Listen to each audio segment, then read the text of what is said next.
and welcome to the Sisters of the Shire Podcast. I'm Abby, and with me as always is my beautiful co-host Ashley. And today we have a wonderful, amazing, totally rad guest that we're so excited to be here.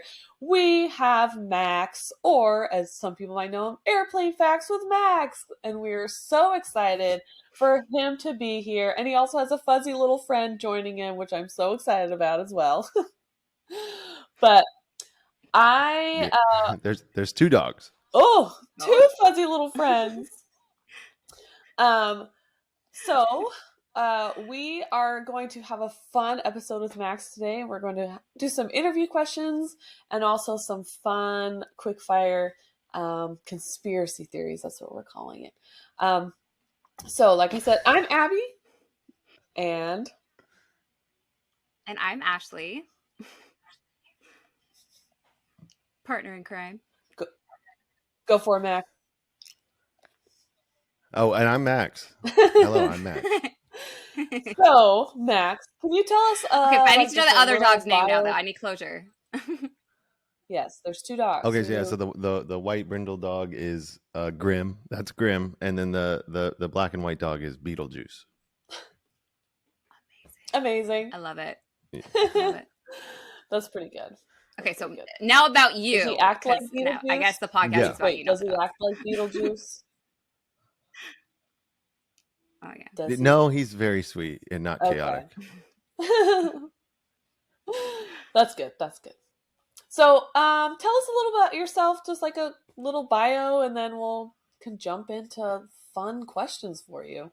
Yeah. Sure. Yeah. So I'm Max. I'm an aircraft mechanic. And I fix airplanes and I talk about Tolkien, I guess. I'm a dad. I got two kids, and I don't know. I just like to hang out, and that's really it. Hey, that's great. I don't know. Yeah, that's great. We're parents here as well. You're in good company. Mm-hmm. Yeah, the best. So to start off our questions, so like you just mentioned, you've kind of gone viral for sort of like a funny new way of distributing random Lord of the Rings or Tolkien facts with the world. So how did you get started with that? Like, what was your thought process on starting those videos? Yeah. So it was back in, I guess my first one was in 2023. That was a Tolkien video, and I'd been making the little airplane facts, and then I decided it was right after Rings of Power came out, and I was watching through that, and I thought I need to reread the books because it's been a minute. And then because I was just doing little airplane videos, one day I was like, I wonder if I could make one of my airplane videos about the Lord of the Rings. And so my first one was about the fan blades being different than Anduril, because I was like, fan blade on the engine, sword blade, they go the same, hand but in different. hand. Yeah, one of them's a fan. There's difference because one of them's a fan blade on an airplane, and one of them's a sword blade. And then I did that one, and it went kind of viral. And I was like, well, I don't know if I could keep doing Lord of the Rings, because I feel like there's nothing in common with airplanes, and Lord of the Rings don't have much in common. But then one day I was like walking through the cabin, and I saw an escape raft, and I was like, well, they take rafts down the Anduin in the Lord of the Rings after they leave Lothlorien. Maybe I could do a video on that. And then I realized that I just really need one word that's the same, and I can just make that connection somehow. It could. And then I realized that the more obscure the word and the transition, maybe the more I don't know. I just need one word. Funny. And then I can connect it, really. And that's what I feel like kind of draws people in, of like, how is he going to tie this together? What is he going to do? Like, how is he going to do it? Yeah. Yeah. And I get a lot of comments from people that are like, I always try to guess where it's going to pivot, and I'm never right. And then sometimes they're like, I got that one. And I'm like, nice. Heck yeah. It's like, whoa, if you could get Uh, that, you're so I had pretty a cool. Like, if you got that before you started, that's pretty good. Yeah, I feel like some are more obvious than others, but who's to say, really? I've so never I have gotten to it right, ask, does so. your like boss know that you're doing these videos? Yeah, they're definitely aware. Okay. I mean, at I this do point, them. they have to I be, do right? them. They're almost negligent then. Yeah, it'd be crazy if they didn't. I've never really had a formal conversation with them about it, but they've never told me not to. So, uh, We're making we have like a social media guideline thing, and I follow that. And so I figure like if I just follow that and maintain like a positive community, I don't see the problem in it. true. Yeah, You're 100%. And bringing. I also do them I do them on my lunch break, mostly so that it's for my time. And then also I don't want a bunch of people, in the video behind me That was my working other and stuff. question. So There's never like, are you working by yourself all the time? I never see anyone no, like in the no. background. I never like. How often does someone like come up and start working? You're like, dude, I'm doing a video. Shut up. That has happened very few times. Sometimes it's my friends trying to snipe me while I'm doing it. But for the most part, I learned that throughout the day, people come and go on around the airplane, but nobody's going to be around the airplane during lunchtime. Nobody's missing their Yeah. lunch. So It's lunch is true. it's a pretty safe option to do it then. Yeah, I just eat real fast and I'm like, all right, gotta go make a video. I love But it. yeah, it's happened a few times, right? Especially it's like I'm like, oh, that was a really good video, and then right at the end, I see somebody walking down the airplane. I'm like, oh man, but We'd You threw ruin me it, it's what Mike. it is. Yeah. What do you mean you're trying to work? I'm trying to make a TikTok. Yeah. Yeah. Come on. Priorities, man. Yeah.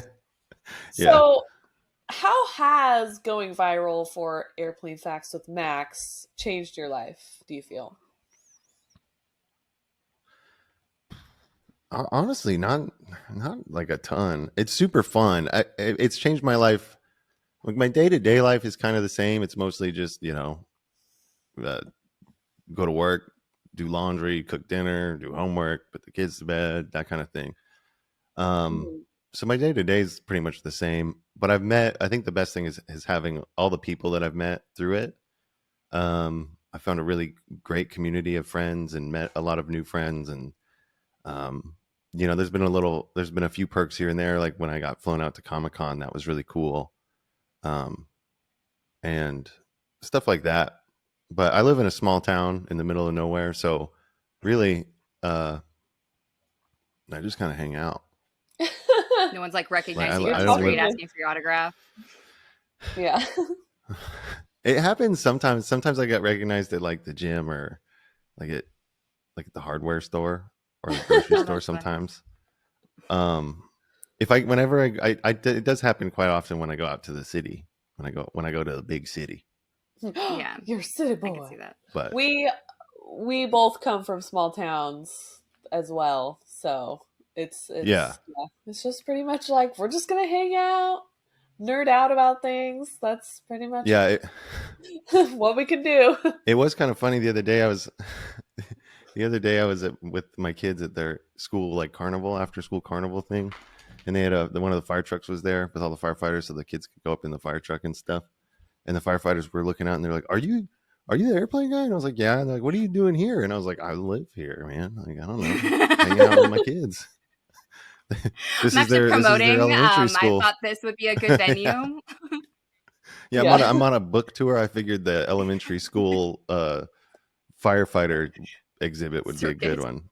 I hired these kids. These aren't even my kids. They're actors, so. Yeah.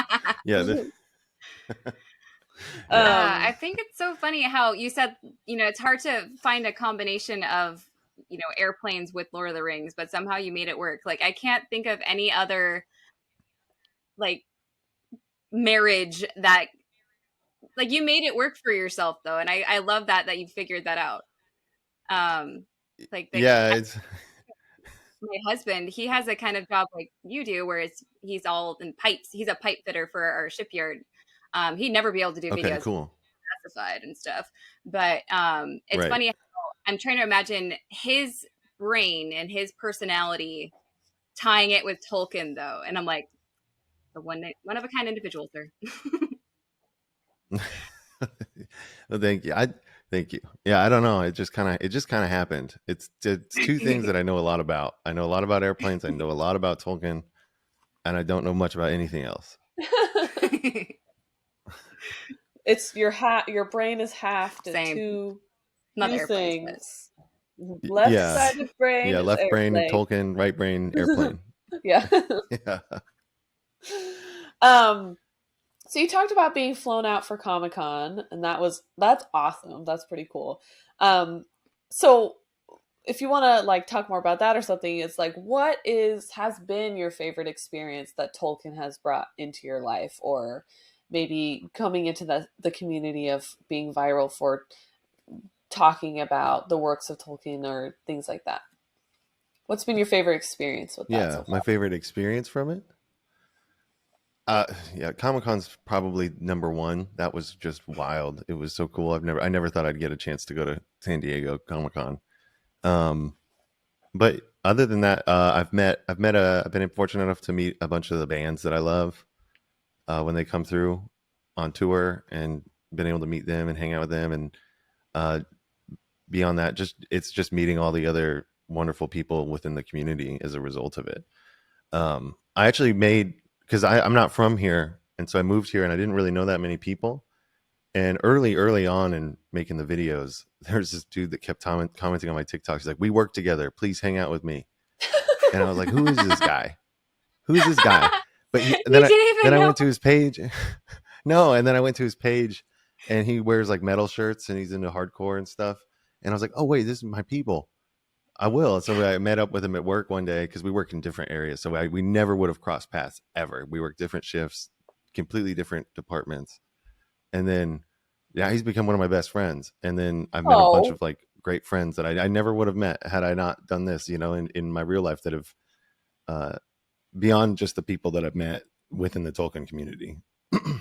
It has translated to real life, I guess. Now that you asked earlier, it has translated to changing my day to day, because I would have never met half my friends in Tulsa had I not made these videos. So yeah.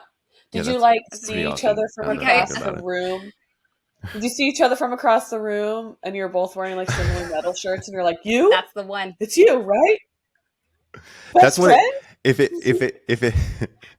if I hadn't met him through TikTok, that probably would have happened at one point down the line. We would have both been wearing a metal shirt and been like, "You're my people. I see you." Because not a lot of people where I work are into that kind of stuff. So yeah, totally. Yeah, maybe that would have happened. But no, I DM'd him and I was like, "Dude, I'm leaving work when he's starting," and he was like, "Let's I'm walking by your shop," and we said, "What's up?" and been fast friends ever since. And you wave like this. That's amazing. Hi. That's how I feel like whenever I see people wearing Tolkien stuff in the community. It's such a rare thing, at least in my area. It's just like, "Oh, you're my people. You get it." Yeah, right. Yeah, they're like, exactly. A lot of the people I work with aren't big into Tolkien, and so they're like, "Yeah, dude, I don't know what you're talking about with all that elf stuff." But with that their elf stuff. One of my bosses was like, "Yeah, I saw one of those videos." He's like, I don't really like that stuff, but my wife really likes it. But every time I walk by, there's people on the screen kissing and getting into it." And I was like, "It's Tolkien? Every time?" He's like, "Yep." And I was like, "I think you're talking about Game of Thrones." Yeah. And he was like, "Oh yeah, that's it." And I was like, "Yeah. Very different. Totally the same. Totally the same. Very different vibes." George R. R. Martin wishes. There's not a lot of that. I don't know what version of Lord of the Rings she's watching, but it's not the one I've seen. Yeah. I'm sure there's one out there. I mean, you never know. Yeah, I don't know. I don't want to know. Yeah. Yeah. So, what is your earliest memory that you have of like an earliest Tolkien memory, or how did you get started into this world of Middle Earth and things like that. What's your origin story? Yeah. Remember My origin your story. Origin story. Yeah. My dad used to read me Unfinished Tales for bedtime. I'm just kidding. No, that'd be crazy. Oh, No, I was like, no. wow, that's a deep cut. He just went right to the. I He's read like, Silmarillion you will to my be kids. forever confused. Yeah. No, Will my I give dad you took me to see the context? movies. No. Yeah, my dad took me to the movie Fellowship when it came out. And I had no idea what it was. He never really read the books, but he read The Hobbit, so he was excited for the movies. So he took me and my brother when they came out. And I remember I missed like half the movie because I was so excited because it's everything that I ever wanted to see, like in a movie, to my little 10-year-old brain, 11-year-old brain, or whatever. And I had to go to the bathroom like 10 times because I was just so so excited, just like slamming Coca-Cola or something. And so I was constantly getting up and going to the bathroom. But then I was like, and then at the end of the movie, I was like so sad about Gandalf. And I was like, man, like, I hope they make another one. And my dad's like, you're in luck because there's 2 more. And I was like, no way. And then you peed your pants right there. After that, I tried. Yeah. I tried to read the books for middle school for like my AP reading class. But I couldn't focus on them. I couldn't get through them. So then I started getting into the books a little bit later in life, towards the end of high school and stuff like that. But for a long time, I was just a big movie fan. And then as I've gotten older, it's translated into more a fan of the books. I don't watch the movies as often as I should, but I find myself reading the books quite often. So we have a very similar origin story. Yeah. Because the movies came out when Abby and I were like 11-ish. Oh, she gone. But my dad, same, like had read The Hobbit, but had never read The Lord of the Rings. Was always huge into reading. I had older brothers that were like, "Dude, this is awesome. We should watch this." And we went to every midnight screening there was after that. That was also the summer of awesomeness when like Lord of the Rings was coming out, Harry Potter was coming out, Star Wars was coming out. That was like the best like 3 or 4 years. Oh yeah, wasn't it? It was so good. The books. And like also, I don't know if like maybe later. Like yeah, I don't know if y'all play video games, but it was also like the summer of amazing video games for those few years. It was just like constant great video games. It was just a time. What a time to be alive. What a time like Halo to be alive. Came out? Abby and I used to play the PlayStation 2 Lord of the Rings one. Oh, like the 2 towers and stuff? Yeah. And Halo, that one. Man. The best time. Halo. There was an old game called The Third Age, and it was like a Final Fantasy style RPG where you play as the Fellowship through their journey. And not a lot of people I talked to remember it, but I remember it, and it was amazing. It was so much fun. It was like a turn-based I feel RPG. like we would have been friends in high school. We would have been friends in high school for sure. With some LAN parties, Halo LAN parties, and then going to see the midnight showings of Lord of the Rings. Oh my gosh, the Halo LAN parties! Yeah, take me back. We used to put the TVs in different. We used to have a TV in our bathroom. My brother, when his friends would come over, we'd put a TV in the living room, and that way you couldn't watch each other's screens. No screen watching. Yeah, no screen watching. We do 4v4 or we'd have 2 co-op races where one people would do like 2 betrayals or whatever that map was, that mission in the campaign, and we'd do a co-op playthrough on one TV and a co-op playthrough on the other one, and we'd like race to see who would finish the level. Oh my gosh, fastest. I never thought to do that. That is amazing. Yeah, it was really fun. Huh. It just blew my mind. Interesting. So that was like also the summer when like projector screens were like really big. And so like my family got one, and what they thought, wouldn't it be so cool to play like on the projector screen? But then screen sharing was like the easiest at that point. Like no one wanted to be on the projector after like the first round. Like, no. They're like, how do you know where I am all the time? Yeah. You're screen looking. No screen looking. Yeah. You're like standing in front of the screen. You're like, don't look at it. Yeah. The screen's the size of a toaster. Yeah. Yep. Yeah. Speaking of awesome childhoods, we've learned that you have children. I think our children might be the same age, mine and yours. I've got a 11-year-old, a 9-year-old, and a 3-year-old. I think I might be Okay, yeah. a little close. Mine are 6 and 10. Yeah. Yeah, so they're pretty similar. Yeah. I've so with your children and having an awesome childhood, have you introduced them to Tolkien yet? Or are you kind of waiting for a better moment or an age, or what's your thought? My oldest, they both are definitely introduced to it, mostly because of my videos, because they see them sometimes. I don't show them to them, but sometimes they look them up with their friends or whatever. And then, I've got some swords hanging around. You can see Anduril right there. And oh yeah.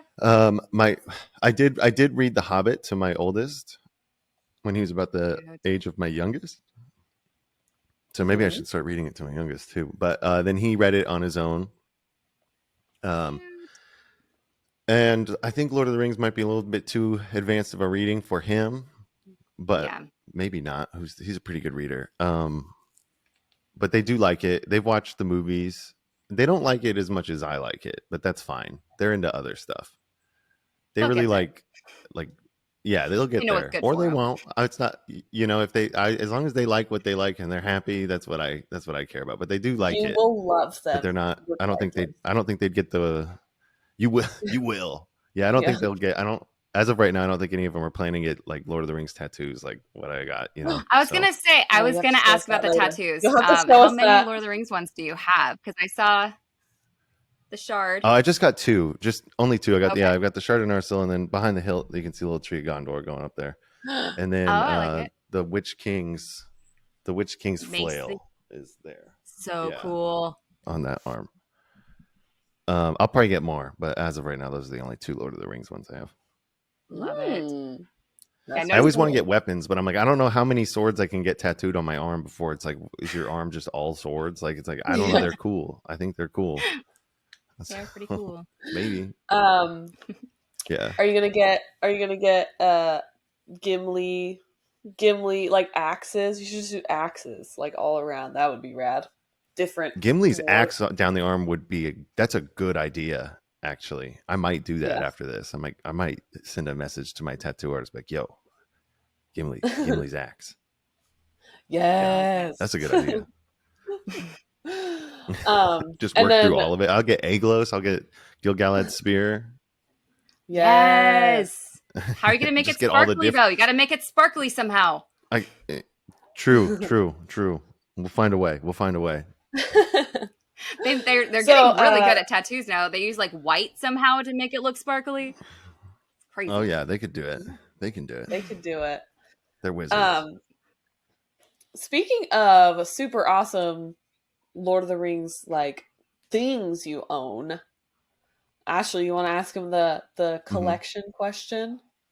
Oh, yeah. So we like to ask, like, what is your favorite thing that you own that is Tolkien of your like collection? It's either favorite or like most proud of. And it could be like, it doesn't have to be like, this is the most expensive thing I own. Like Kaya was like, these are the tapes of my dad literally reading Lord of the Rings. Like, Yeah, I remember seeing a video of her talking about that. It's so awesome. So cool. No, mine, I don't have anything that cool. Well, yeah, sorry. I didn't mean to make the standard. What's your favorite? No, I think can you beat that, Max? Beat it. But what's your favorite thing? My favorite, honestly, are these swords. I've got Anduril, and then on the other side, you can't see it off camera. There's the faux hammer. Why am I blanking? That's embarrassing. Faux hammer. That's Thorin's? Faux hammer. That's Gandalf's sword. Glamdring. Duh. Glamdring. And then. Just say it like the goblin. One of my. Oh, faux hammer. By the way, I loved your video about that. I sent it to my husband. Oh, the buy a sword one. Yes. Yeah, that's one of my favorites. My Christmas advertisement. Glam. Something shiny. Totally a sword. Yeah. It kind of follows my logic with the airplanes. I'm like, glam, ring. She wants a sword. Yeah. But the other one is I have the the first. Well, it's not the first version I ever bought, but I have like the 50th anniversary soft leather bound Lord of the Rings book. I think it's in my toolbox at work right now. But that one I've read so many times, I had to like epoxy it back together. It's been through the ringer with me. I take it everywhere. I love that book. I have a bunch of different versions of it, and then I have like an off-brand Lego Baradur set, and it came with like a little miniature one. It's not the cool big giant Lego one. It's like a little off-brand Magic Blocks thing that's kind of like an unlicensed Baradur, you know. But it came with like this little tiny version of it, but there was like 4 blocks. And when my son was like 5, he put that one together, or maybe right after he turned 6, and he loves it for some reason, and he puts it in his room, and I just think it's cute that he keeps it there. So, I don't know. I guess those are some of my favorites. Those are I love it. Those are good ones. And then we ask, so is there anything that's like your holy grail? Like if I saw this in a thrift store, I would die. I would pay all of the money. Or in conjunction with yes. that, is there anybody you want to meet as well? Like an actor. You can answer both questions. I couldn't hear that one. Yeah, you're super choppy, Abby. Say that one more time. Hello. Can you hear me now? Maybe. Bing, boom. Oh. One more time, Ab. You can just answer. No, just answer the question that she asked you. Just keep talking. Okay. Okay. I'm going to show it to you for visual aid real fast. It's right behind me. Show and tell. Show and tell. So I got this from some friends of mine, Courtney and Sanford, who I met at Comic-Con, and they sent the Lego Baradur set, but it's this record, and it's The Hobbit. It's like an audiobook of The Hobbit, but it's The Hobbit on vinyl, and so it's like it's really cool. Like the audiobook of it? Yeah. I don't know who did, but like it's like it's 8 records of The Hobbit being read by Nicole Williamson, and then the artwork is by Tolkien himself. It's pretty neat. Cool. I didn't even know they had The Hobbit on record on vinyl. No clue. Yeah, I'm a big fan of the book. Amazing. I got it on vinyl. Yeah, I got it on vinyl. So I thought that's kind of neat. That's like that. If you saw that at the thrift store, that'd be a good find. That's pretty cool. So I can be a Hobbit hipster. Yeah, you're like, I think that's pretty neat. I don't know if you've heard about it, but yeah, it's kind of cool. Yeah, but yeah, that's probably my my thrift store trophy. Oh, that's amazing. Okay, but we asked what you were trying to find, what you don't have yet, but that is already amazing. Oh, what I don't have. Okay, what I don't have. Yes. What are you looking really for? Want? What is your dream? Yeah. There's a light that shines down on it, like, bah! It's a thing that you love. I mean, I think any authentic movie prop would be really cool. Ooh. I'd take any of them. It could be a cup, and I'd be like, "This is," or like the plate, like I want like the little goblet that John Noble was slurping out of while he's stuffing his face, and Pippin singing the song during the siege of Pelennor Fields. You know, like get that little cup, be like, I'm gonna drink like John Noble, all gross. Yeah, maybe something like that. I don't know. Anything so you from go the movie there. Would be cool. I'm like maybe a beer stein or something from like the Great Hall, but no, I want to be gross like John Noble. Okay, that is the level I'm going for. Let me slurp. Because people would be like, is that a beer stein? I don't recognize that. But you pull out that cup and you put some cherry tomatoes next to it. I know that cup, and you're like, yeah, I know you know that cup. It's seared into your brain. You're like, wait, let me set the scene. Let me set the scene. You put some thought into this. Yeah. I just put the thought into it just now. I never really thought about it before, but yeah, that would be funny to have. That is hilarious. That would be good. That actually reminds me of a question I was going to ask you. So when you're doing your videos, are you reading off a script or anything? Did you make a script beforehand? That is all off your noggin. Is it off the dome? Well, yes. I make like a mental script. So like I think about what I'm going to say before I say, but I'm not reading it or anything. Okay. So like I have an idea of how I want amazing. what I want the video to say, and I think about it for like an hour or two, and then I'm like, all right, it's showtime, baby. It's lunchtime. Showtime, baby. Do this. Time to hit it. You're talking to yourself in the mirror. And so yeah, you're like, I tried once at the yeah. yeah. I tried once. I made one of my earlier ones was about a smoke detector, and so I was in the lavatory and I was reading a script. I printed it off because I was having trouble. I hadn't gotten in the flow of making them yet. At the beginning, it was a little bit harder, and I made the video where I was reading it off of a script, but I could tell I was reading off a script, and it just didn't feel right, because it's like you're just reading, which is not. Yeah. And so then I think it's a skill that I trained over the years of just being able to gab for a minute straight. It's amazing. It's a gift. So. I kept like looking at your eyes. Like, is he reading something? No, this is off your noggin. Yeah, no, I've tried reading, but then I think I don't have like reading off a teleprompter even is a skill. I think probably I've never done it, but when I read out loud, like sometimes I'll stumble over the words. So if I can just think about what I want to say and come up with like a mental script, it works pretty good. That's amazing. Your brain is amazing. What a gift. I don't know if that counts as a script, but it's not like I don't just walk up there and then just like go for it. But remembering though the script all up in the that you don't have written down. Yeah. Yeah.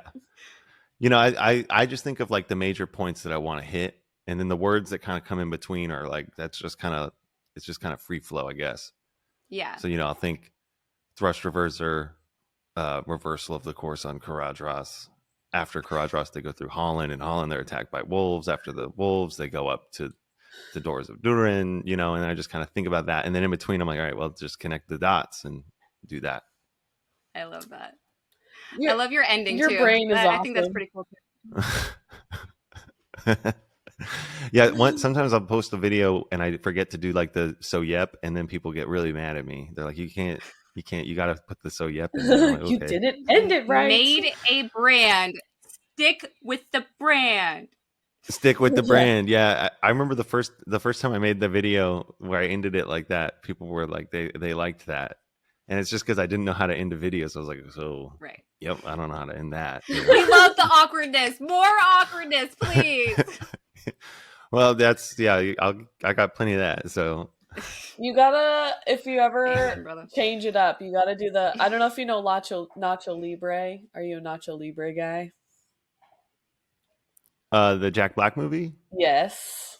I've never seen it, but I know what it is.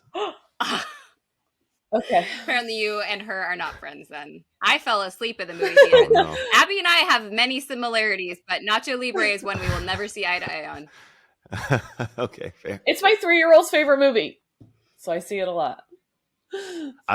Maybe I should put it on for my boys. Maybe they'll like it, and then I can see it with them. It's so funny. We'll see. It's so funny. But there's a part where like he is talking to this lady, and it like is an awkward silence. Like he explains something, and then it's kind of a little silence, and he goes, "So anyway." So I really want, like, in my brain, that's how I feel like it should sound, like, so anyways. But you have to watch it. It's so good. That. I can try that on a video and see how it goes. So anyway. Yeah. So anyway. Anyways. Ashley, do you got some questions for Max here? Yeah. Okay. So, is it making more sense if I explain it, Abby? I'm not sure if it's worse or better for me to explain it. The viral game of like they give you a list of like celebrities and you have to say, we do the G-rated version of like kiss, marry, kill kind of situation. Do you know that? Oh, okay. Trend? Sure. Yeah. Yeah. So we changed it. It was way better than I did, Abby. Good job. We changed. Yeah. We made Okay. it. All right. Yeah. That's cool. That's fun. Okay. So who would you want to have a pint at the Green Dragon with? Who would you want to go in battle with? And who would you want to sail with you into the Undying Lands? Anyone in the Tolkien universe could pint be battle sail. Mm-hmm. Yeah. Mm-hmm. Could and be it just doesn't have Silmarillion, to could be be Lord of the Rings, could be the Lord Hobbit. of the Rings. Silmarillion, whatever you want. Okay. Yeah. All right. Let's see. Pint. My gut's saying Gimli. I feel like that's a big. I think a lot of people would say Gimli. That's what Kaya said. Yeah, I think I think Gimli. Battle. Anybody? Fingolfin. Right now I'm going to go with Fingolfin. Or honorable mention. Now we'll go with Fingolfin. Yeah. And then sail to the Undying Lands. Mm-hmm. So this has to be like your bestie. This is someone that you want to spend eternity with. Yeah. Your forever BFF. Can I pick Gandalf? I like Gandalf. Sure. I mean, he seems like good company. Yeah, I love Gandalf. I think he'd be good company forever. Great stories. Like, he was there. He was he did the Ainulindalë. You know. Yeah. Battle could also be.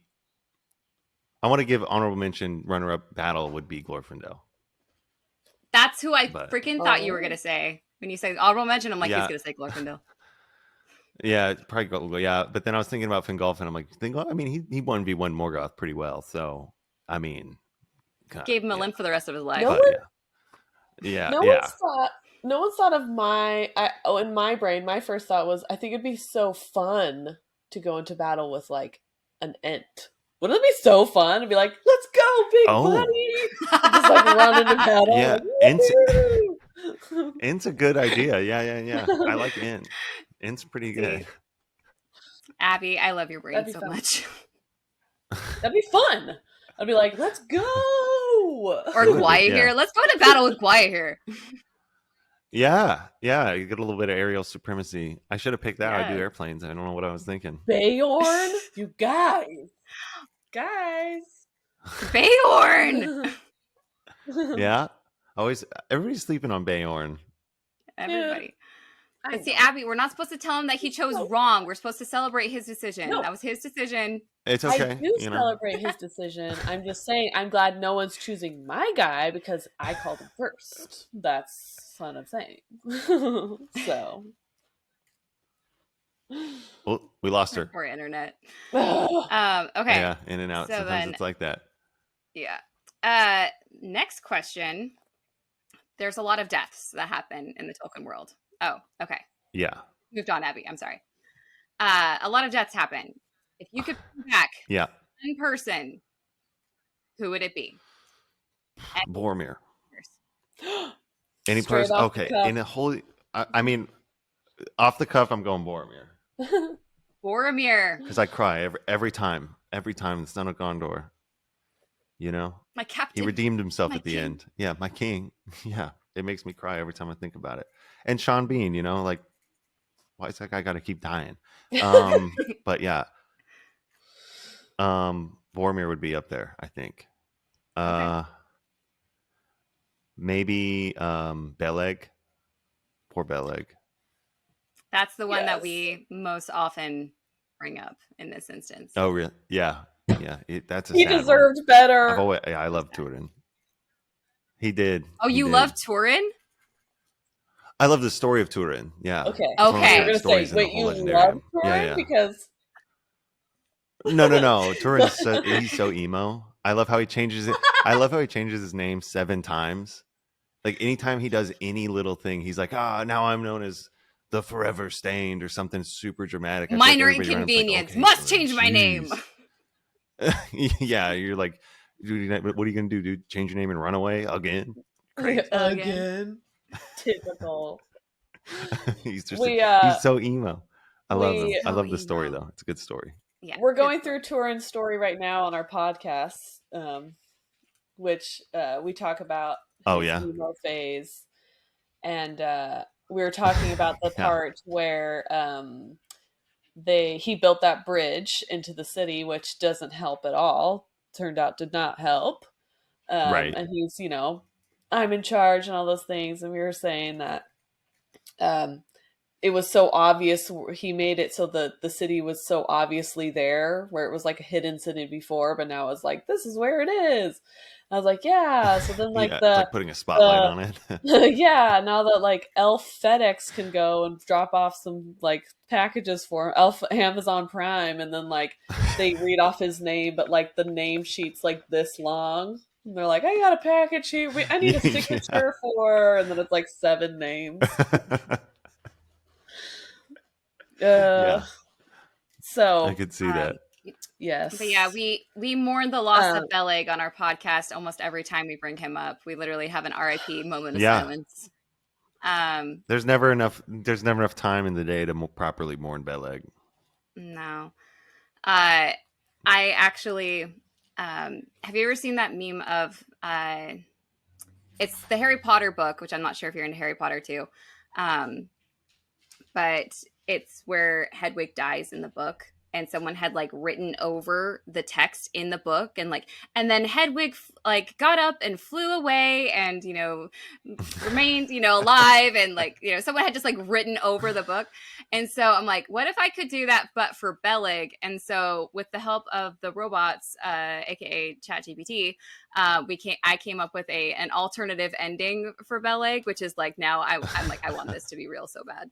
It's like Turin did stab him, but he actually fell off of a cliff, and then he like Aragorned down a river and lived. Yeah. Like thanks to Olmo. Yeah, he got better. Olmo's like, I got you, man. And then like what if that could have happened? He got better. Yeah. Got There's better. a lot of what ifs in the whole story of Turin, honestly. There's a lot of, you're like, whoa, man. I've always said I think Turin would make the most compelling live action standalone story. Yes. True. I think it would That's be actually a great. very good And I point. think especially because it has such a happy ending. Could we get a Turin timeline? I'm not trying to spoil. You guys are going through right now. I don't want to spoil it for any of your listeners. We read the Silmarillion version. We were just doing the Unfinished Tales version now. Oh, okay. All right. Yeah. Okay. Can we do so we know how it ends. I just think at the end. A TV show of Turin's timeline? At the end. Tour's timeline. How they go side by side. Tour and Turin. Oh yeah, and then there's that one meeting. They don't meet, but when they're in the woods and Tour sees Turin, I think that'd be a really. That's my favorite part. The pool when he's like, they're walking in the woods and he's like, we're going over here, and then you just see this guy like just like running back and forth, like screaming, like and then and then they're like, and then Tour's like, huh. Well, anyway, let's just keep going. Moving guy seems seems dramatic. He's like, you don't even know the half of it. Your cousin. And he's like, ooh, wildflowers. I just know at the ending. I just know at the ending of Turin, the audience would just be like, what? Yeah. Imagine the uproar. People would. It'd be crazy. It'd be great. Mm-hmm. We'd get all those reaction videos. I was getting sidetracked. Sorry. Yeah. No, we love sidetracked. So my nephew, when he saw Rogue One for the first time, I'm not sure if you've seen Rogue One. Yeah, I love Rogue One. So at the very end, credits. He's maybe 12 or 13 at the time. So everybody dies? That was... Yeah. I remember going into Rogue One, and I'm slightly above average on Star Wars than the average person, but I'm not a crazy Star Wars head. But I think that a lot of when they announced Rogue One, I was like, okay, but if they're taking the planets of Death Star and all of these characters, I was like, they all have to die, right? They all have to die. Otherwise they'd show up in the immediate. And I knew they were all going to die, but I didn't think they were going to die because I was like, there's no way Disney has the capacity to kill off the entire movie cast. And then they did, and they I was like, proved you wrong. Yeah, they did. I was like, there's no way like they're gonna escape to the Outer Rim or something and like retire and not join the rebellion. And then they all died, and I was like, respect. I mean, respect on the commitment to the fate, honestly. They kept the story. I mean, it made the movie have like a really emotional. Yeah, it gave like an emotional ending to it. It was great. And now I'm watching Andor right now, and now it makes me sad. Yes, I love Cassie. I know. Yeah, and I love Jen Erso. She was great. And then Jen Erso. Oh well, it is what it is. Talking Star Wars on the Lord of the Rings pod. I know. Well, it was really funny because we recorded with Kaya on May the 4th, and we didn't talk about anything Star Wars. So we're coming back with. Oh, okay. I know. I felt like I failed in so many levels. Oh, there she goes again.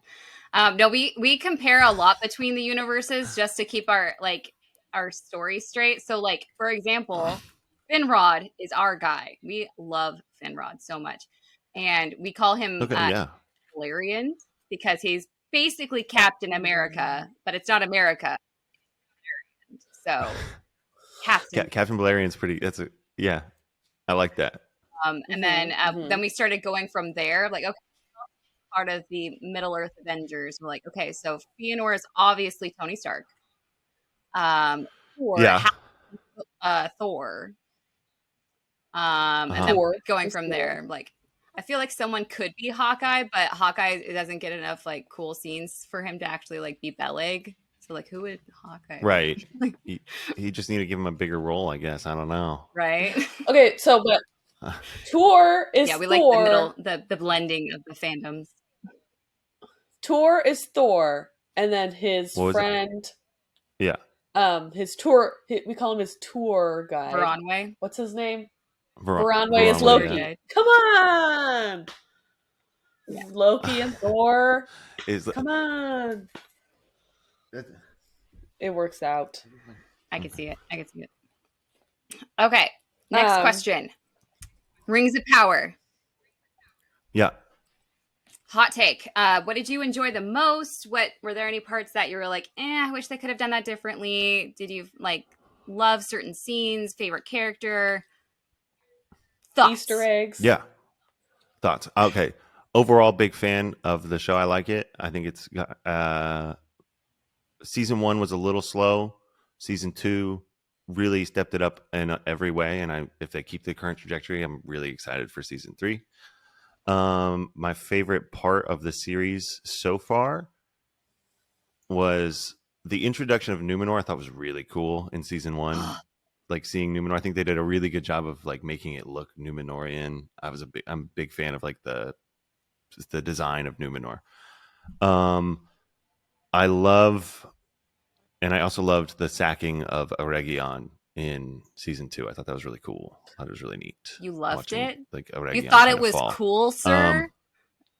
Yeah. I know what you meant. I just had to go there. I remember right after I think it was episode 1 of season 2. Yeah, it was. When Sauron turns into like the goop monster. He turns in that thing of slime underneath the ground. Mm-hmm. I like that a lot. I remember I was in a group chat with Miranda and Belmont. I don't know if you're familiar with them, but Miranda does Ex Libris Mir and Tolkien Tuesdays and stuff. And we were on a group chat on Discord talking about season 2, and we were making jokes about Goop Sauron all the time. But then I saw somebody post about it on Threads at one point, and I thought it was a really good take, and it reminded me of.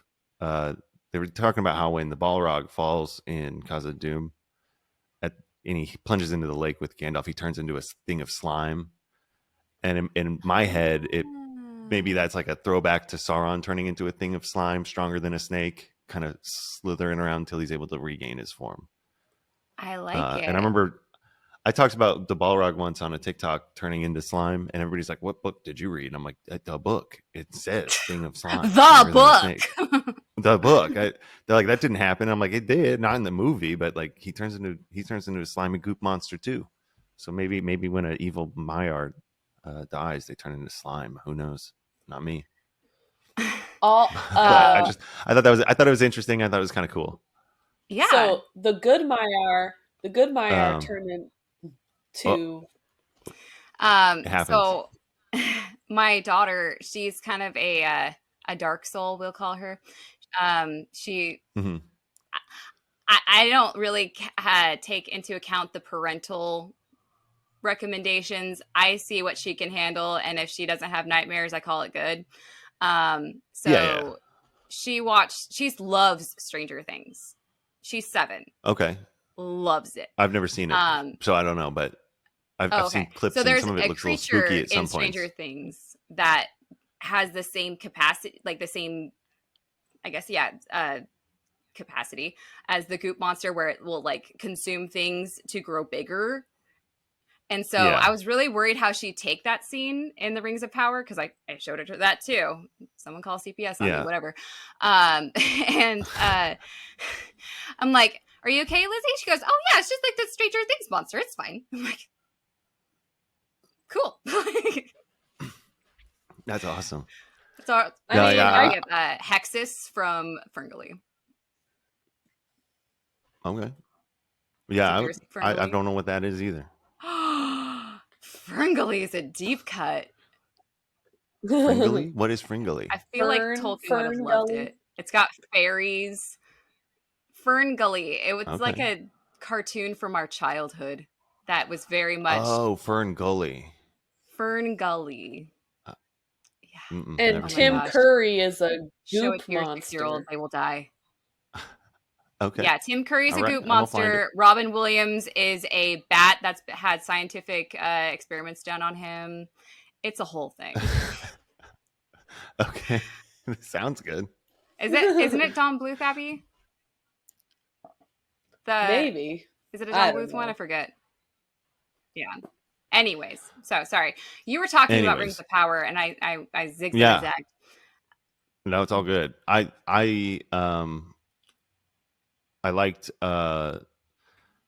really liked Arondir in Rings of Power. I thought he was great. I thought Ismail Cruz Cordova did a great job of portraying him and like bringing an elf to life. I thought that was really awesome. I love Galadriel. I like the casting pretty much for everybody. And you know, my biggest complaint with the show is that because I think it's planned for 5 seasons and they're doing the whole second age, and so there's a lot of condensing of the timeline. Yeah. Not that that's a bad thing, but everything just happens really fast, and I want more time to really like build on everything, you know. But 100%. It's just not really possible with the constraints that they have. So other than that, I like it a lot. I do find it interesting. There's a lot of people on the internet that like that they're talking about like this doesn't. Aren't they talking about the Silmarillion? Like what? They're not bringing up the Silmarillion. I'm like, that's the first age. There's like 32 pages in the Silmarillion. I know, but even if they did, like, there's only like 36 pages at the end of the book that's talking about the second age. Right. Like, it's really not. There's not that much on the second age in general. So, I don't know. It's a pretty loose period. Right, and that's something that Abby and I talked about when we were covering. Yeah. Yeah. When we were covering that section in the Silmarillion, you know, it is very small of a section. Yeah. And so we like to call it like the forgotten pages, or maybe the, you know, in between the lines, what could have happened, or, you know, and when people say like, oh, that's not canon, well, like, could have been. Do you know every single minute of every single person's like life? And that's a character? No. Right. I mean, there's not that much. There's really not that much canon for the second age. I mean, there is, but it's not like, I don't know. It's more like rough timelines from what I've read. Exactly. Or how I interpret it, I guess. And so I wish that we had a little bit more time to spend on certain arcs and characters and stuff like that. But what really excites me is where the show could potentially go. And I think about all those possibilities in terms of like watching the founding of like Gondor and Arnor and like the Last Alliance, and seeing like the siege of Barad-dûr and like all this cool stuff that I know is going to happen. So I'm really excited to see where it goes. Yeah. Yeah. I don't remember the original question. about Rings of Power. Yeah, but what was your favorite I'm a things big about the fan. Rings of Power? What did you like? Didn't like? You like? You nailed it. You nailed it, dude. You're good. Okay. What's All your- right. wait, All right. We what- hit it. We hit the points. But to add a little bit more to that question, what was your favorite Easter egg or like deep cut that you were like so excited that they added to the Rings of Power?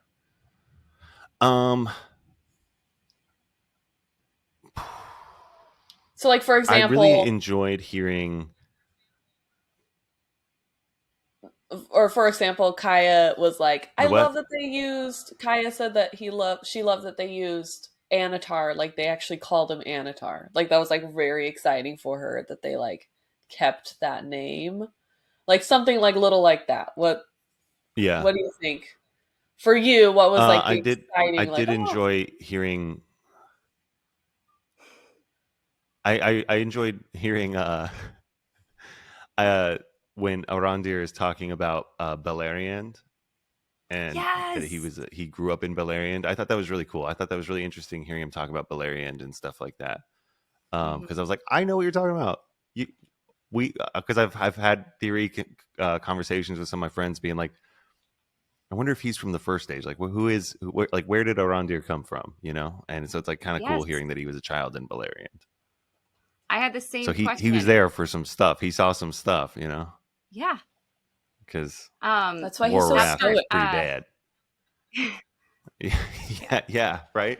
He's like, I've seen things. That part bothered me in the first season where he's like, were you born in Beleriand by the river? I'm like, what river? Like, I need more details. New Beta, Do Beta, and Belmont went up to the showrunners and they were like hitting them at Comic-Con. They were like, what river? They had the same conversation with the actual showrunners. They're like, and they were like talking about like the fragrant bushes on the coast of the river. Like it has to be the Assyrian or something. And I was like, I don't know geography as well as you guys do, but yeah, tell us what river. I'm the person that is asking, like, I'm not trying to pull apart your universe. Like, I will stay within the realm of fantasy. I will stay within your rules of the fantasy, but I want to know all of the things. It still needs to make sense. So yeah, I want to know all of the things. I need the details. Yeah. That makes me wonder what you think about Tom Bombadil.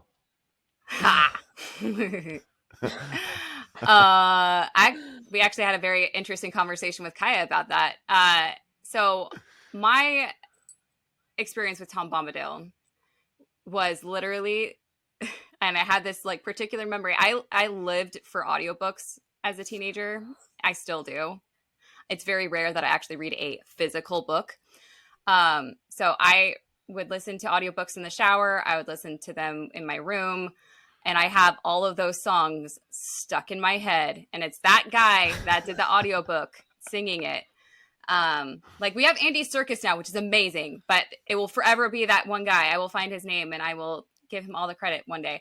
But so I have him being so cheery and then we meet him and I didn't really put it together until Kaya brought it up, but she's like, I missed the jolliness. He wasn't quite as whimsical as I wanted him to be. And I was like, I can't agree with that. I can't hear him singing Bombadillo. Yeah, like he's not as kooky and off the wall and just whimsical is the perfect word for it. I agree with that for sure. Yeah, but I did love that one scene where he's like, "Were you talking to someone?" He's like, "You're the only one here." Like that was like a hint of it that I was just like, "Yes, more." Yeah. Make it more. Do more. Yeah. I agree with you. But then along your line of, but I need the details. I was like, okay, so how did he get to Rune? Why did he settle in Rune? And then how is he going to get to the Barrow Down area where, later, like what's going to make him move? That's the journey that I'm curious about that maybe we'll get next season, but I doubt it. I know some people, I've heard some theories saying that he's going to Rune to like see what's going on with the like maybe like dying trees or something, but I don't know. Who's to say? We'll see, or we won't, I think they're dying because it's a desert. Mystery solved. I don't my personal take on Tom Bombadil is I know like even in just the book, because some people like a lot of people ask me like who do you think Tom Bombadil is? I'm like there's only 3 things you need to know about Tom Bombadil, and it said he's a merry fellow. He's got a bright blue jacket, and his boots are yellow. You don't need to know any more than that. And then they're like, yeah. Well, where did he come He from? Like, gave you the he's answer. a merry fellow. He's got a blue jacket, and his boots are yellow. I don't know what more you want from me. Yeah. That's all I know. Did you ever see the VeggieTales Lord of the Beans? No, I haven't. Show that to your kids immediately. I think it's on YouTube. Okay. But Okay. there's this one character that I never put together as Tom Bombadil until I had the Tom Bombadil stuck in my head after watching him in The Rings of Power, and I had the song stuck in my head. And I'm like, dude, I bet you, Abby, the guy with the umbrella. What vegetable is he? Tom Bombadil. What vegetable is in The Lord Tom of the Beans. Bombadil? I What don't remember what vegetable vegetable is he Tom Bombadil? is. But he's this guy that's like unicycling just randomly, and he's singing this song like, I'm a lucky fellow, I'm a lucky boy, like, and he's just singing, and he's talking about, do you like my new umbrella? And then he just is really random, and he's singing, and he's just so random, and I never put together, I bet you that's who they meant to be Tom Bombadil. Like, I've never even seen it, but it sounds like Tom Bombadil. The vibes are Tom. right? Tom Bombadil I call him would have a Tommy B. unicycle. Tommy B. Yeah, I love Tom it. I call him Bombadil. Tommy B to all my friends. Would have a unicycle. Are you looking for Lord of the Beans right now? It's so good. Yeah, maybe.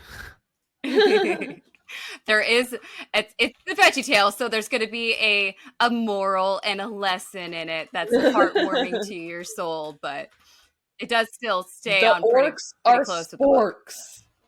That's The awesome. orcs are sporks.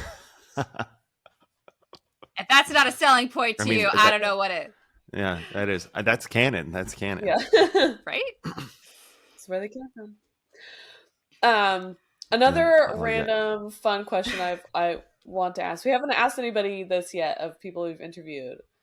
It's true. Where would your retirement home be in Middle Earth?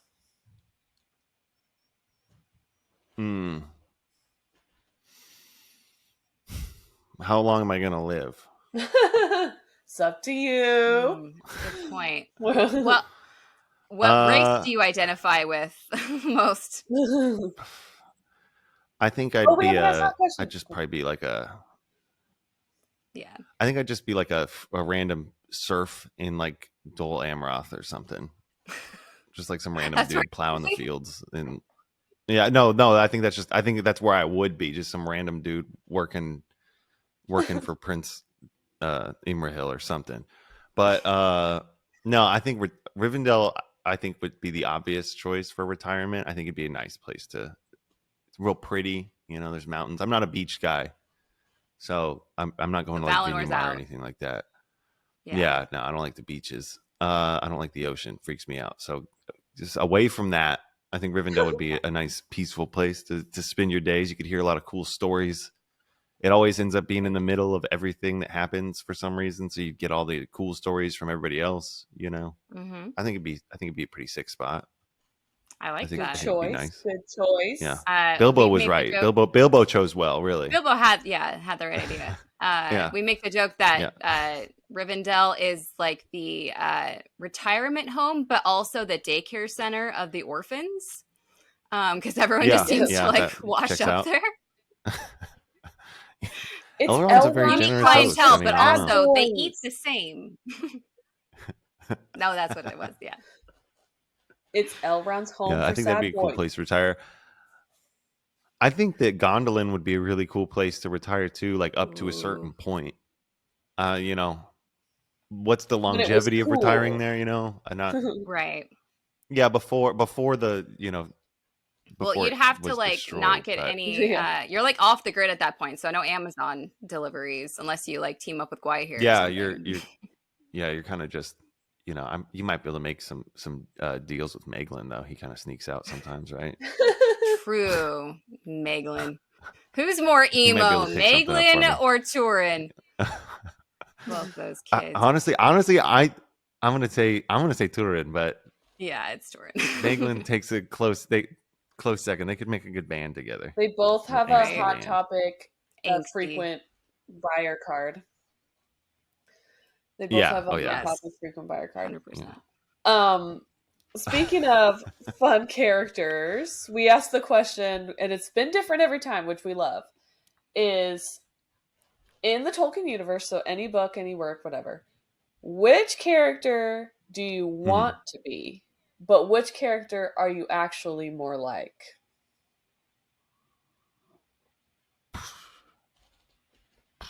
I think Faramir would be a good choice to be. I'd want to be Faramir. I love Faramir. I think he's wonderful. You want to be belittled by your father? Interesting. I know. I was like, well, okay. You want to be that? Wait a minute. You want? He was tutored by Gandalf. That'd be pretty cool. And he got to be with Eowyn. Or Sam. I think Sam would be somebody I'd want to aspire to be like. But yeah, like I said earlier, I'd probably just end up being some random guy. Villager I'd be like the Hobbit, just like kind of picking it. Yeah, like just the Hobbit kind of picking his ear when the ringwraiths come in or whatever. Just like, I don't know, man. I'd be like some dude just like fixing wheels on wagons somewhere, just like, oh, lot going on these days, huh?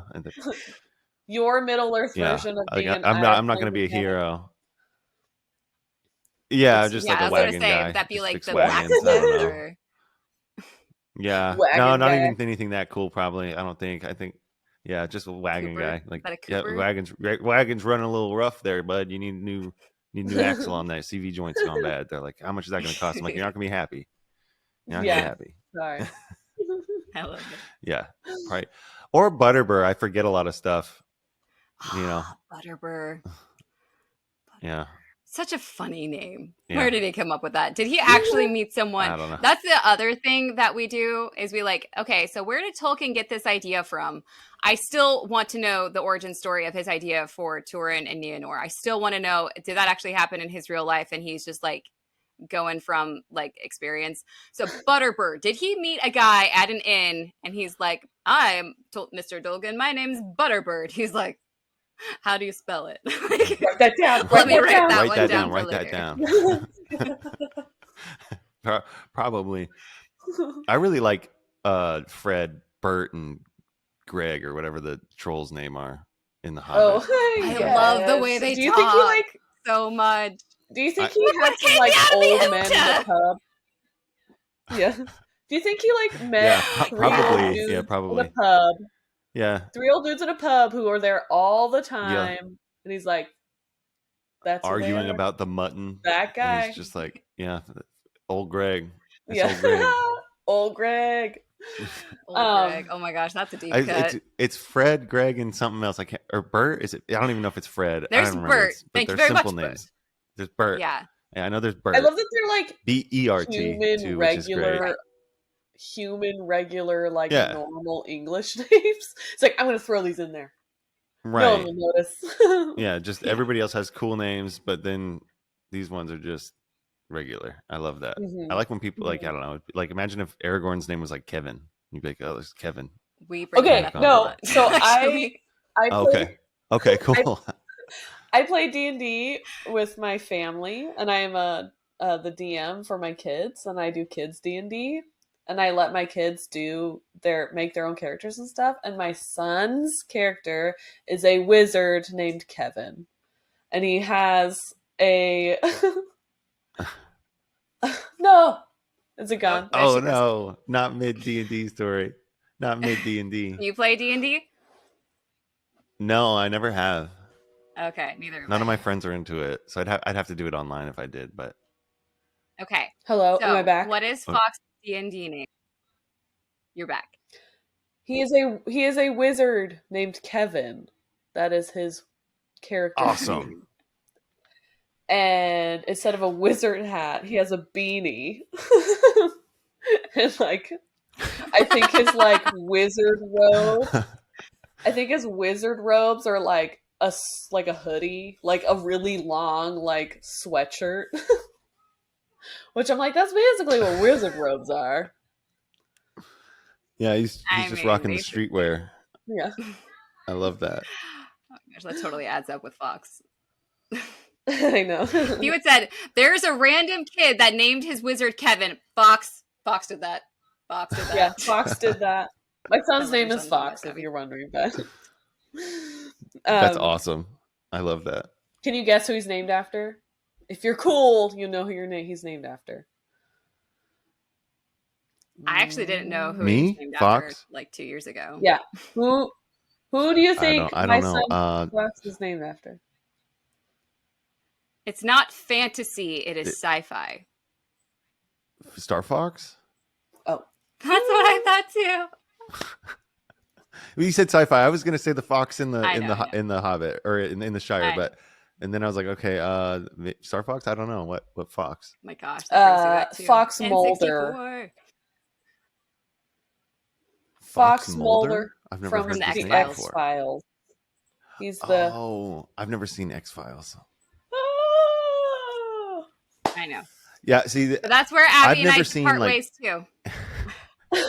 I've never seen like anything. Most people all the time they're like, "What else are you into?" I'm like, really not much. Like I don't watch a lot of movies and I don't watch a lot of TV. Not because I don't have time. It's because the time that I would normally spend doing like movies and TV, I'm playing World of Warcraft.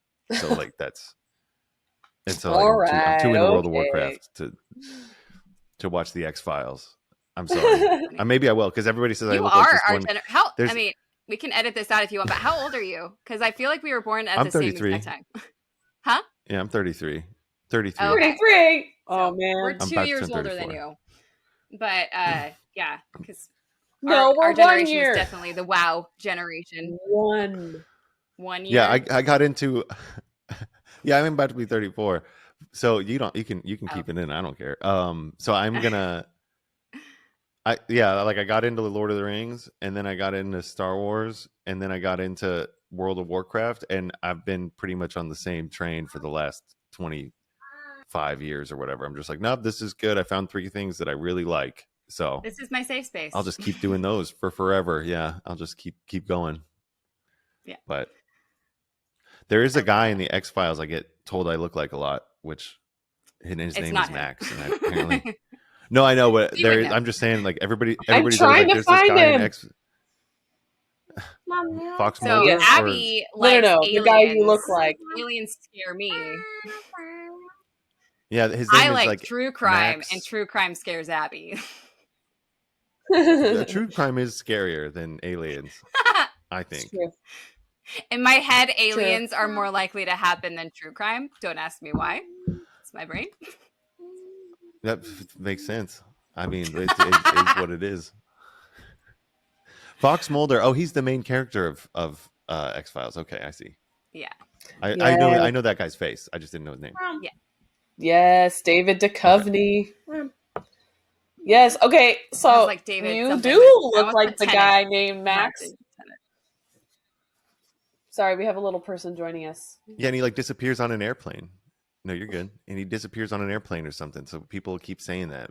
Yeah. Max Fennig, I think his name is, right? Hi, Oakley. I don't know. That guy. Look at him. Kinda.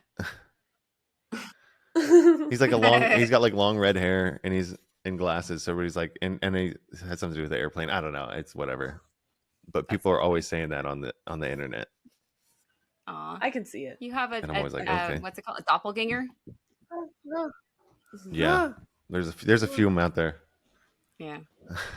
Okay, so speed round conspiracy theories. So like it doesn't have to be canon. I don't think there really is canon for some of these. It's just more like, what do you think? So I can just do whatever I want? Yeah, pretty much. Okay, all right. So works for me. These are questions that like I had during when we were going over them in the podcast, and there's no good answer. So I just liked hearing what other people think about it. Okay. So the Stone of Eric. Uh-huh. What is the point? What is the point? I think Isildur brought the Stone of Eric from Numenor before it sank, and I think he just thought it was a really cool rock. I think Isildur and the Numenorians just use Palantirs and the Stone of Erech and stuff like that as a cover for them being just really into geology. I think they just really like rocks, and they like to pretend that the rocks are important when they're actually just shiny, cool rocks. So there's no point other than the fact that he thought it looked cool. Yeah, I like it. Because the image of like, all right, guys, you see that big boulder over there? We're gonna take it on the boat, and then we're gonna drag it why? halfway across Middle Earth. Yeah, the Numenorians they're just famous for their rock collection, and apparently it's like a huge rock too. The Stone of Erech was like a big rock. Yeah, and they're like, you're gonna have to put that on the boat, and they're like, are you gonna help? He's like, no, I'm a lord. No way I'm gonna help with that. Exactly. Have fun, but it better be on my boat before we go. Exactly. Okay, so your theory is love of geology, or that they were jealous that other people had Palantirs, and they're like, I want a special rock, and so Stone of Erech, special rock. Yeah. I like it. The special rock is a special rock. Yeah. I like it. I like that boulder. That's a nice boulder. I like that nice boulder. Exactly. Yeah. Okay. Next theory. What have those blue wizards been up to this whole time, and what are they doing? What's their goal? Did they turn evil? Are they actually helping Middle Earth?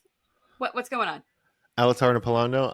In my head, I think they got there, they wandered off, and I think they just kind of got distracted and didn't ever do much. I think they just kind of just got into their own thing. They might have helped thwart Sauron's forces in the east. Maybe they started cults, or maybe they met Tom Bombadil at some point and just kind of were like, you know what, this guy's got the right idea. We're gonna go vibe, and they found a nice little place and they vibed out for the rest of the time. Maybe who's to say? They made a pottery kiln. I don't know. They started their own. Yeah, they got really art gallery. They started they did like a Middle Earth Etsy business kind of thing, making like little crafts and knickknacks and stuff. And, yes. So Radagast has his petting zoo, and they have an Etsy shop. I love it. Yeah.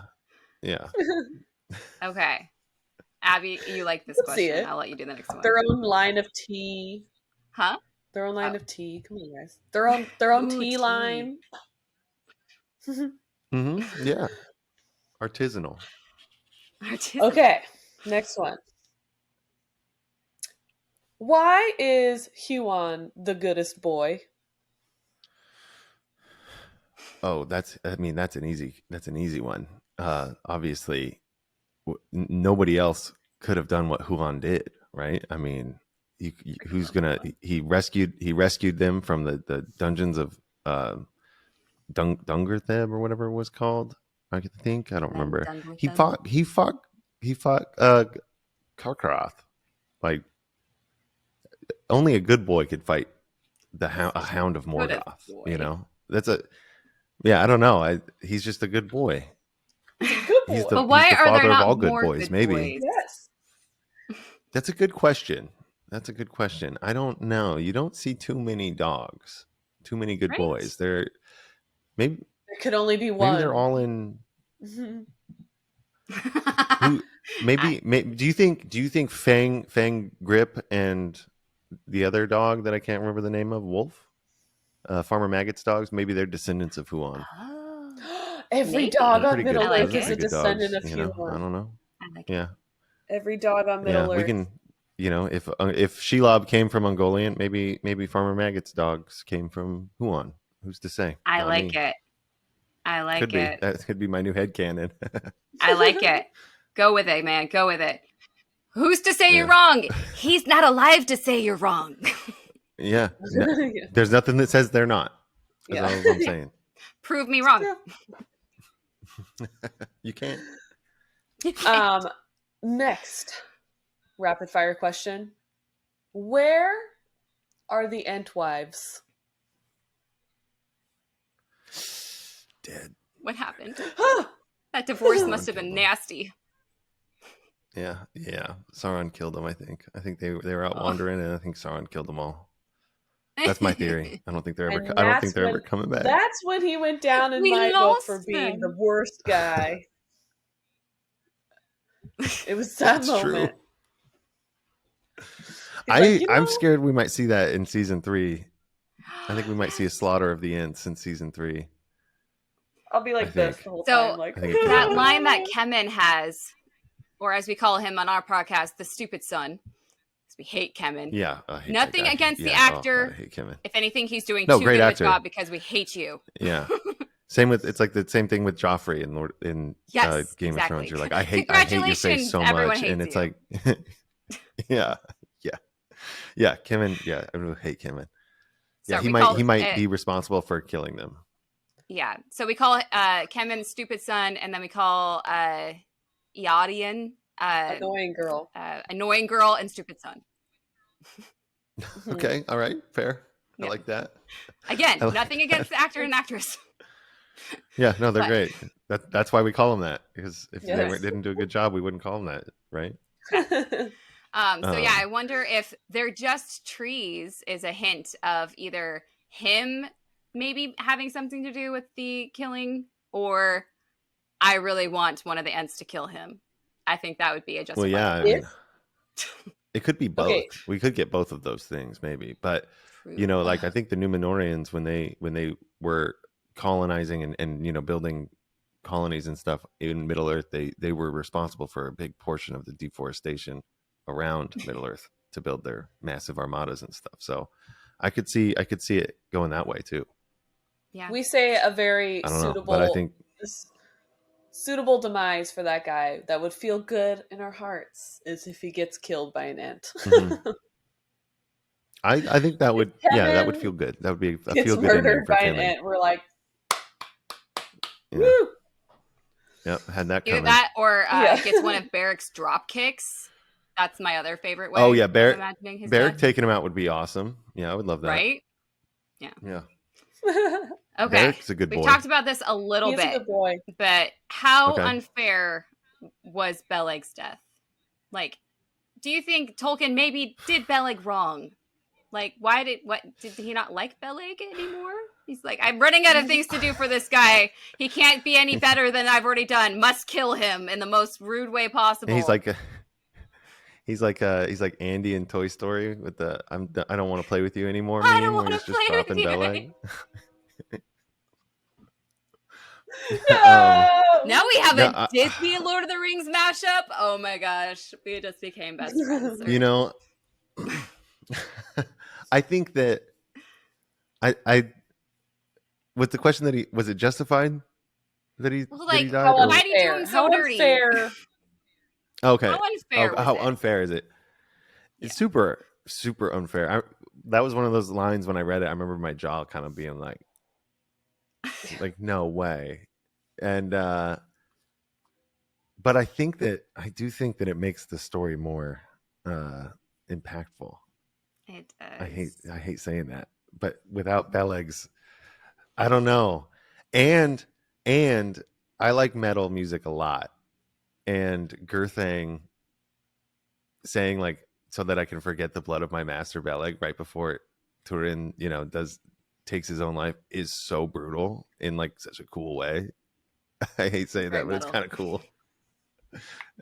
So it's very metal, and I'm like, I say that so much on our podcast. There's so many things I'm like, that's so metal. Like in the Silmarillion, I'm like, whoa, it's so metal. That's so metal. Yeah, I don't know if either of you all listen to metal music, but like every other band, you'll read through their song titles or their lyrics, like, oh, that's straight from Lord of the Rings. It's like all there's so many Lord of the Rings references through all of it. So, but yeah, you wouldn't get that cool line with the Gurthang without Beleg. So I don't know. Maybe it was worth it just for that ending. No, true. I don't know. No, it's not. No, so unfair. I feel bad. I feel bad saying it because we love Beleg. I love Beleg. But I don't know. It is kind of a dirty way for him to go. I was one of those like, really, like that? That's how you're. Because like, you're there's other characters that died that didn't deserve to die, like our man Finrod, but he like died like nobly, and like for like a good cause. It was just right. There's no.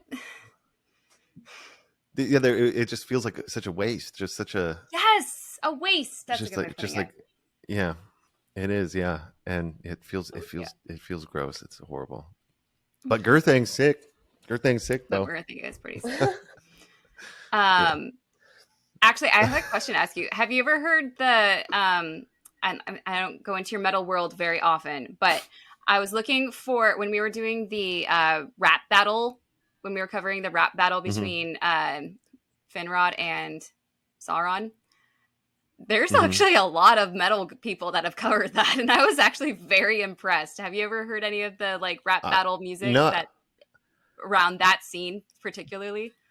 I haven't, no, but I will do a deep dive after this. I will find some. Okay, so I'm gonna send you one. It's probably you wouldn't consider it metal, but it's like my favorite, and it gets stuck in my head very easily. Okay. And I feel like the whole world needs to hear it. I will send it to you. Okay, yeah, no, that's cool.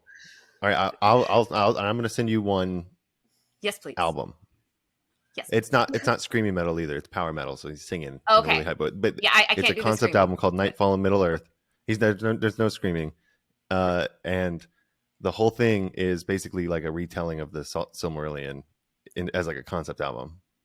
That's really cool. Amazing. It's really cool. I'll send you a specific song off it, which is my favorite. It's the Oath of Feanor, and it's like, it's really interesting. Anyways, yeah, it's by Blind Guardian. I freaking love when people like, okay, this sounds so judgy, but like, okay, looking at you, like you could be a nerd, sure. Like the glasses, sure, be a nerd. Like metal, but like metal, like looking at most like heavy metal bands, you're like, he's not a Tolkien nerd. He doesn't read books, and yet they dive into the. I freaking love that. So much. No, they're the metalheads are the biggest dorks on the planet. That is amazing. You're like, what do you guys do after? What do you guys do after your show? They're like, oh, we're gonna play D&D, or like we're gonna. They're super into Warhammer and stuff. So you're just like, oh, you guys are just gonna go play tabletop, and they're like, yeah, that's what we do. And you're like, oh, that sounds sick. You just travel around playing tabletop and ripping music. That's awesome. Okay, now you have to watch Stranger Things because there's a character in season I know, right? 4 or 3 that reminds me of that. So good. I think I know which one you're talking about because I've seen a lot of like the memes and stuff from it. So I have like a tangential knowledge of some of the things from Stranger Things, and I remember them talking about Metallica for some reason. Whatever, because he plays Metallica. Anyways, to the monsters. Yeah, it's actually a pretty epic scene. Have you? I mean, totally off tangent, but have you seen that metal band? They're kind of metal. They call themselves dwarf metal, and they dress like Windrose dwarves. Yeah, those guys. The digging a hole song. Cool. Yeah, I've seen it. Yeah. That's yeah. I know, yeah, it's pretty fun. Okay, last speed round conspiracy question. Who came first? The Ents, the dwarves, or Tom Bombadil? Tom Bombadil. Okay, but what order do you feel like they Tom go Bombadil. in? He's What's that? What order did they go in? Because we've had different conflicting what people think happens. Wait, you broke up. Like what order for the three of them? You want me to like give you my theory on that? Yes. Yeah. Okay. Tom Bombadil shows up. Who knows why? We don't care. He probably showed up with his jacket. He probably showed up with his coat and his boots, honestly. And then for me, technically, I would say the dwarves came first. But hear me out. They were awoken by Aule, but then put back to sleep. They go back to sleep. So they were technically there first. And then I think the Ents would have started walking around the forest eventually from Yavanna. And then the dwarves would be reawoken. And then they'd be free. So I think the Ents were probably free to roam Middle Earth first before the dwarves, but the dwarves were technically awake first. Thank you. That's what I said. We agree. Exactly what I said. But Kaya had a good point because she said definitely Ents before dwarves. I'm like, but they were awake. She's like, but Eru didn't wake them up. They were like automatons. They were like zombies, basically. That's a good. That's like how awake were they really? Because if Eru is in charge of the secret fire, Aule can't provide them with the secret fire or whatever. So I'm like, or you got me there, Kaya. or whatever the word is. Yeah, she's got some good points. She's smart. But yeah, that's a good point. So maybe the dwarves' physical who had life, physical machination was there first, but did they? Right, yeah. So I don't know. That's good. That's deeper than I usually think. Same. That's why we ask it. It's just like one of those, like, what is your opinion? It's not a right or wrong answer, but yeah. Yeah, no. So that was the end of our just little robo dwarfs.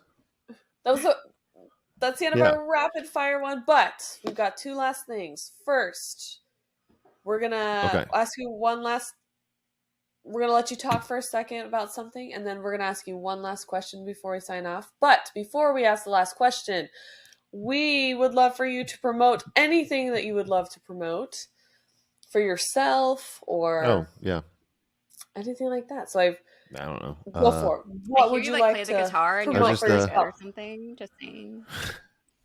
Yeah, I guess the two things that I would promote, like, well, you can find me at Airplane Facts with Max on pretty much everything. I've got a TikTok, Instagram, and YouTube channel. They're all under that name. If they're under anything different, that's not me. And then I like streaming on Twitch. You can find me on Twitch at Airplane Facts with Max I play a lot of WoW and talk about airplanes and Lord of the Rings. I don't even talk about WoW. It's just me playing WoW while me and the chat have conversations about other stuff. And then I do play music. You can find me on Spotify or whatever streaming platform used for music at Max Comer. That's my name. It's just acoustic-y music stuff. But it's so good. Do you have like an album or anything coming out, or a way that we can support that way? Scheduled what? Do you have an album or anything that's coming out? Oh, no, I just have an EP streaming. I got a new single that I need to put out, but I can't figure out what I want the album artwork to be for it. So it'll be coming out soon once I figure out what I want the cover to be. It's been done for a long time. I'm really bad at this kind of thing. I'm really bad at it. Like, well, if you ever need an artist, that's what we do professionally. If you ever need an artist, cool. I am an idea person. Her. Okay. That's what me and my husband I might take you up on that. And he's done album art for people before. Okay, sweet. Sweet, because I'm not an artist when it comes to the visual world or ideas. I just see stuff and I'm like, that looks really cool. I wish I could think of something like that ever. Mm-hmm. But yes, so if you want to hit me up on Instagram, ask a weird. Yeah. This is a me thing. It's not a you thing. You sound amazing. I love your singing voice. I can't hear words. I need subtitles for everyday life. If you had the lyrics posted somewhere, that would be amazing. Because I'm like, I would love to know what he's saying. That's a me thing. It's not a you thing. You're doing great, but it's just... Yeah, no, I'm with you. I'm the same way. A lot of times I have no idea what lyrics are, and there's been times, and I'm sure lots of people have done this, where I'm listening to a song and I'll know it really well and I sing along, and then I find out that the words I've been singing were not the right words this whole time. But then I'm like, well, childhood, dude. But now I got a new lyric, and I can use that lyric as my lyric, even though I thought it was their lyric. So I'm stealing that. I'm stealing that idea that I came up with on my own head to your melody that I didn't even realize was that. But I'll change the melody. But the lyrics are solid sometimes. And I'm like, I didn't come up with that. They came up with it. I just thought they... No, you did come up with it. But no, I get what you're saying. Yeah, I'll I'll post all my songs on YouTube. Maybe this week I'll post them on YouTube. I'll post lyric videos. That would be I'll make a lyric video. Those cheesy like pop music ones. Yeah. It's got to be in italics with it like drifting by. Yeah. Yes. Yeah, I'll make it. Or the ones that are kind of like karaoke, where it like fills in the word while you're singing it, so you can sing along. That kind. Oh, like a karaoke style. Bounces. Yeah, the little bouncy ball thing. Yeah, I like that. That's a good idea. So just a you're on suggestion for the people Spotify. like me that can't hear words. Yep. Yeah, Spotify, Bandcamp, Amazon Music, Apple Music, all that stuff under Max Comer. Awesome. C-O-M-E-R. I like And then you're on TikTok and Instagram and Twitch, and hopefully we'll send more people your way and they can come and hang out with you. Yeah. Our last question of the podcast today is one that we've definitely got different answers for, which is fun. That's why we ask it, because I love hearing different thoughts of people. But the last question is, if you were sitting in a park bench in a beautiful park somewhere, just a gorgeous day, super quiet, and then Mr. Tolkien comes down and he sits next to you, and you've got about 5 to 10 minutes to ask him anything, tell him anything, say anything to him, what would you say? Why'd you do my boy Beleg like that?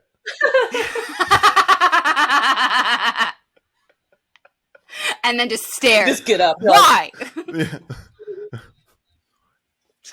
How could you? Yeah. How could you? I said good day, sir. I don't good know. Day.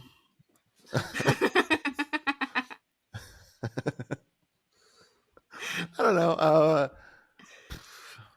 I think I'd probably just like try to ask him like how he came up with some of the ideas and names and places and just like his general idea of world building. I think that's what blows my mind about Tolkien so much is not really the deeper meaning, I guess, because to me, like the deeper meaning of any art is it's subjective, right? So if I make something and put it out there, it could mean something for somebody completely different than it means for me. So I don't get too bogged down in what the artist meant when they're, or author or whoever, when they make a piece of art. I think it depends on how that resonates with the person. But I think like the general idea of how he comes up with the world building, and how he's able to like intricately connect things, like these thin lines that go all the way from like the creation of the universe all the way through, the end of the Third Age. Like that's what I love about Tolkien, is finding all the little connections between, like when after you read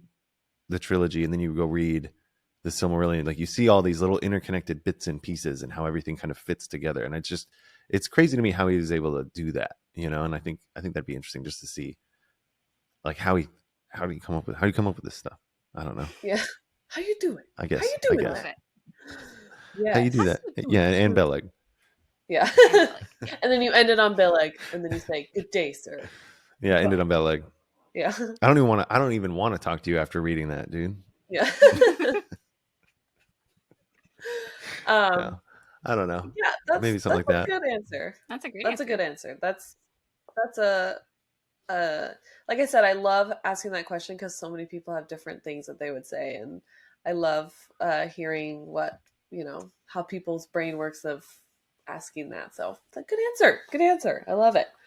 Well, I've never thought about it before because it can't happen in real life. He's long gone. He's long gone. So yep.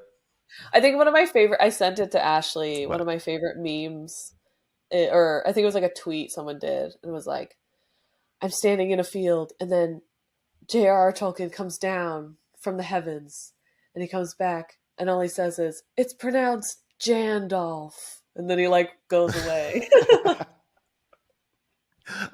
I've seen that before, actually. Yeah, I've seen that. I think that's amazing. No. Yeah.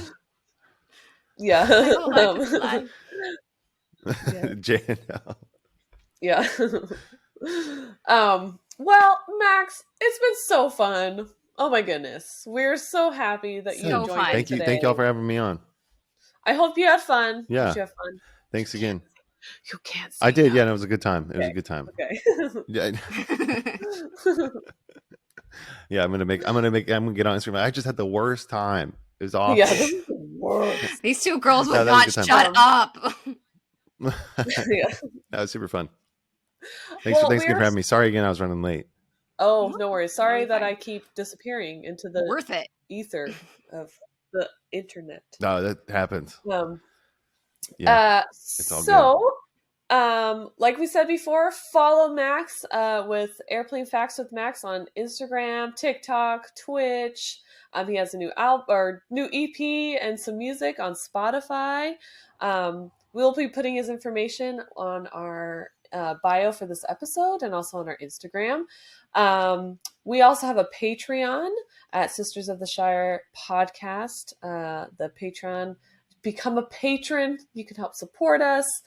We are so grateful for all of you who have come to join us today and have been supporting us this whole time. We're so grateful that you're here. And as I say at the end of all our episodes, I say, thanks for teaching me today, Max and Ashley. Thanks for hanging out. Thanks again. Thanks for having me. It was a lot of fun. Yes. So we'll sign off. I say until next time. Yeah. And then go for it. Until next time, I've been Ashley. I've been Abby. Go for it, Max. I've been Max. Yay! Nailed it. And we're so glad you joined us today, and we hope that you can join us next time. Bye!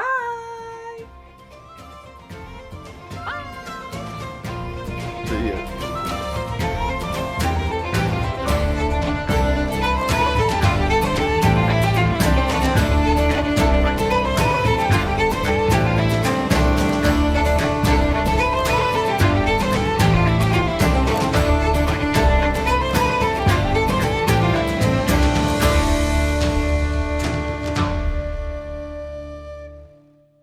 Thank you for teaching me a day. Yay!